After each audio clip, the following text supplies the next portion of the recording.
So we've discussed the 15-a-side game, then the 13-a-side one just then, which leads us perfectly onto the conclusion of this interview, which is the 11s rugby, an idea that I know you're firmly behind. And from what I've seen of it, I'm sure we'll link the YouTube video. I thought it was brilliant, and I think it's just what we need. Obviously, we've seen the effects of T20 cricket and how that's developed the game. Sevens is popular, I know, but probably I think the simplicity of that is probably a little bit too basic to an extent, as exciting as it can be. In terms of this 11 aside, so it's going to be four 11-minute quarters, two teams of 11 players, seven replacements, including the three front rows, six-man scrums, and then just everything that's seemingly wrong with rugby union at the moment, you almost seem to have righted it. So no scrum resets, no feeding. Ball can only be kicked out on the full from the in-goal area. Restarts must commence within 30 seconds. This idea's got to take off, hasn't it? Well, it would have already taken off had World Rugby decided that they weren't going to endorse it.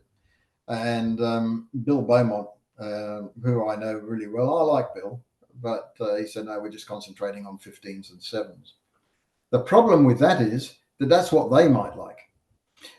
There was a great English football manager called Nicholson, coached Tottenham. It's Bill Nick, yeah. Bill Nick. He has some great sayings. And the best, in my view, is the one where he said, we can either play this game the way we want to play it, or we can play the sort of game that the fans want to watch. Right? And he knew it back in the 1960s. And that's where Tottenham and their fans got to watch this great game.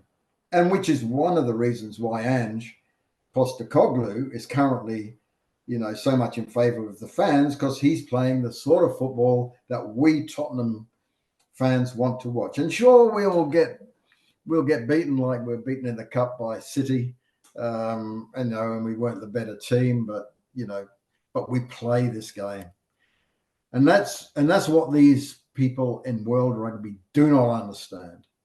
They think that they're just going to continue doing the same old, and people are just going to come.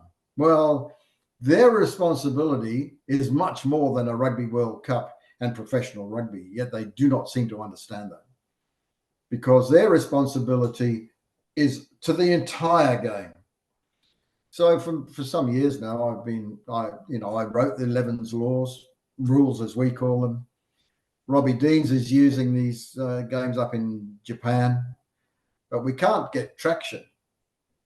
Although I'll ask all of the people watching this or listening to it, just watch this space, because I'm working on something really good, which I can't talk about at the moment. And they will miss an opportunity to actually cement the game for future fans, but most importantly for parents who are saying, I'm not going to let my kids play this sport. Sevens is a game now which is homogenized. All the players are all the same size, same weight, and it's all about size and speed, right? So that's not a game for all body shapes and sizes. Rugby is not a game any longer for all shapes and sizes. Do you think that there would be a place in rugby for those great small players of the Welsh era, JPR Williams, who sadly just passed away, and all those? But no way, not big enough. So what 11s does is we fix the problems with the laws of rugby in our rules, in terms of safety. We operate on four principles: safety, simplicity, speed, and space. And if it doesn't meet those four objectives, then we don't do it. Safety being the first and the most important one that we address. I mean, for example, if you kick the ball in 11s, you lose all rights to it. More importantly, if you kick the ball in the air and the defense is waiting to catch it, you cannot go for the ball. So there's no more of this, accident, non-accident of players being tipped up in the air, and one day somebody's going to break their neck.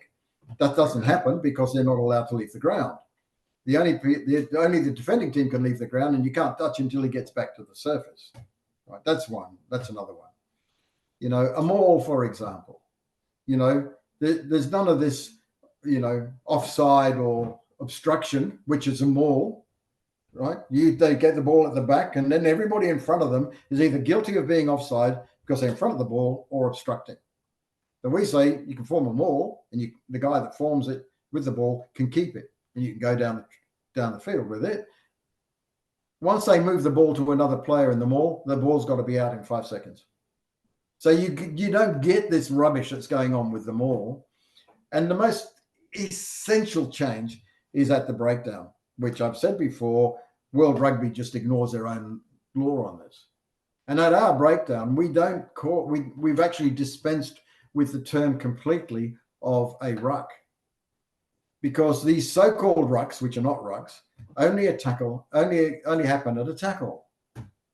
So we say, if you are a player carrying the ball and you're tackled, as per the definition we've got, then you must, when you're tackled, release the ball immediately. And the tackler must release the tackled player immediately. Nobody can go off their feet then. Nobody can go off their feet. You can pick the ball up, you can pass it, you can do all those sorts of things. And I think I've sent you a video, which is the referee refereeing that still hadn't. She's a lady referee in Japan, terrific actually. But you know, they still got to get to grips with this thing at the breakdown where there is nobody off their feet, and that is trying to convince the coaches and the players and the referees that actually what we say is what we mean, right? So there's all these, you know, there are all these differences. 44 minutes, 4 quarters. I've actually reduced it to 5, the change, just to say that, to 5 replacements, and they only have to have 2 front row replacements, because what we're dispensing with is pushing in the scrums. Okay. Right. Okay. So they're going to be like golden oldie scrums, but it's a way of restarting the game, right? So it's a way of getting all the players, creating more space, right? But it's not a bloody pushing competition, which is going to end up in a shambles anyway. So there's none of that. And the ball has to be put into the middle of the scrum, not into the second row, like it is at the moment. So all those things are going to be massaged, and they're going to be actually policed, but they're not at the moment, because we're serious about it. We're serious about safety, simplicity. What I've said to you now is, how simple is it going to be for a referee to referee that tackle area with what I've just said? But more importantly, how simple is it going to be for the spectator to say, well, that player's off his feet, it's a penalty, straight away. You know, and then speed and space. You can't reduce the size. You can't increase, the size of the field, but you can reduce the number of players. So that's the thing behind 11s, right?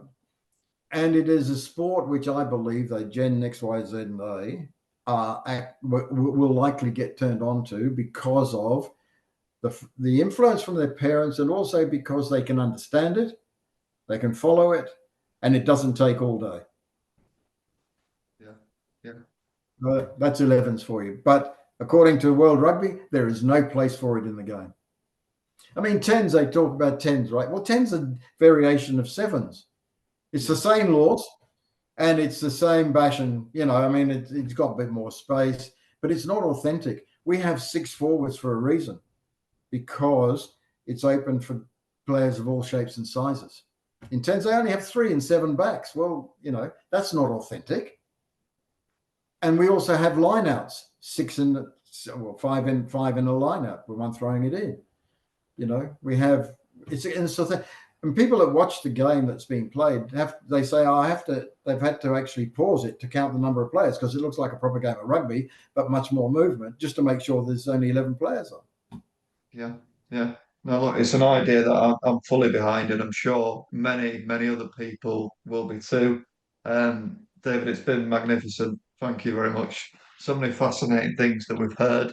And I imagine with these ideas that you have, that we're going to see much more of you in the public eye, and I hope that's the case.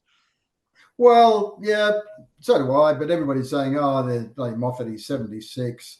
and what does he know? Wow. You've got a modern day perspective, I think, on things, which is you mentioned the name Bill Beaumont there. You know, perhaps everything is wrong with the game is from that era of English rugby, shall we say? But that's my opinion. Yeah, but possibly. I don't want to denigrate Bill too much because I like him. I like him as a He's a good person, bloke. He comes but over well. He does but come over well. but the game isn't about him, and it's not about me, and it's not about a 50-year-old, for crying out loud. The game is about these young people coming through, and girls and women. I mean, the only part of the game of rugby that's actually increasing is in girls and women's rugby. On leaps and bounds, isn't it? It really has. Yeah, Yeah.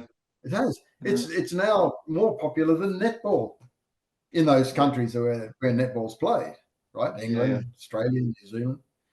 Yeah. So they've just got to understand that the world is changing at a faster rate than ever before, and rugby isn't immune from it.